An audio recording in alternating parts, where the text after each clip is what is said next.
I was on that show with Oprah this past week, and by prearrangement, there were 4 or 5 people who called in through Skype so that we could talk to them in real time about their current problems in life.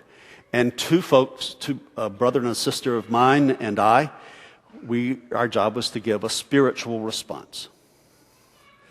There was one man who is African American and who is gay, who grew up in Alabama and now lives in Atlanta. And his presenting problem was that he overspends. But he mentioned that he was gay.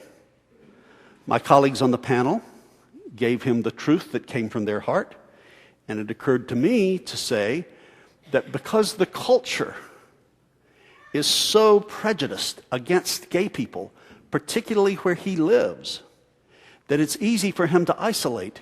And it was very important for him to understand that being gay is a gift from God, and to be in a community where he didn't have to isolate around that truth.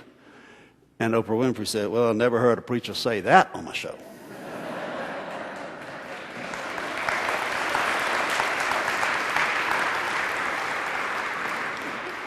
And then the other clergyman on the panel says, "Well, there are 2 of us now." And then in about 5 minutes, we started getting all sorts of email and telephone calls here. And so did the website and the offices of Oprah Winfrey. And most of it was very grateful and positive. But some of it is the most vitriolic stuff I have ever read. Calling for the rescission of my ordination, saying I didn't know what I was talking about, and saying, "Show me where in the Bible it says that being gay is a gift from God."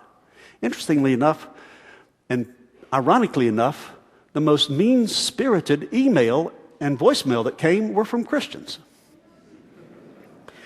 Well, if those folks would read the Bible, they would see that in Genesis, it says that when God created humankind, God said that we are good. All good. Didn't mention any exceptions.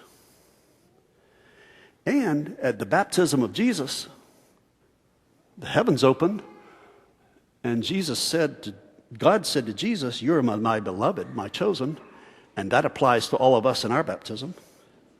And the very center of the Bible says, "Love the Lord your God with all your heart, mind, soul, and spirit, and your neighbor as yourself." Whenever you and I love our neighbors as ourselves, we've gotten political.